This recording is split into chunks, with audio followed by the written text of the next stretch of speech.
Mais à propos des voisins, le phénomène prend une telle ampleur que parfois ces voisins se regroupent eux-mêmes pour surveiller les alentours quand des gens sont absents. Une association qui s'appelle Les Voisins Vigilants se développe d'année en année. À Montauroux, dans le Var, Vincent Capu, Bruno Taïb. À l'entrée de ce lotissement, un panneau met en garde les cambrioleurs. Ici, les habitants sont des voisins vigilants. En clair, chacun participe à la sécurité du quartier en alertant la police municipale ou la gendarmerie d'une présence ou d'un comportement suspect. C'est pas la dénonciation, c'est simplement rendre service à ses voisins.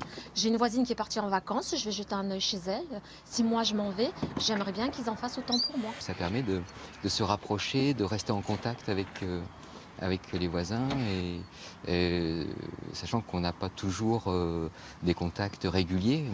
Les adhérents ont à disposition ce site internet. Il détaille par exemple le langage des cambrioleurs. Il permet aussi d'être en liaison directe avec la police.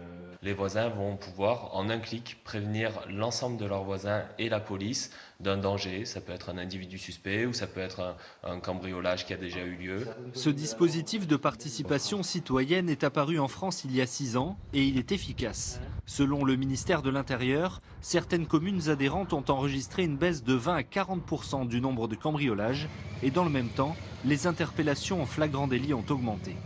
On a un temps d'avance sur les cambrioleurs, c'est-à-dire qu'ils sont signalés, ou cambrioleurs potentiels, ils sont signalés. On peut donc dépêcher une patrouille sur place quelques minutes après avoir l'alerte.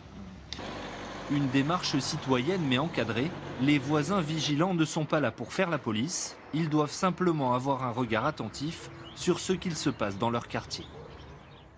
Alors on l'évoquait dans ce sujet, mais on ne le sait pas toujours. Les cambrioleurs laissent parfois des petits signes autour des logements. Il y en a qui font des repérages pour ça et d'autres qui viennent cambrioler.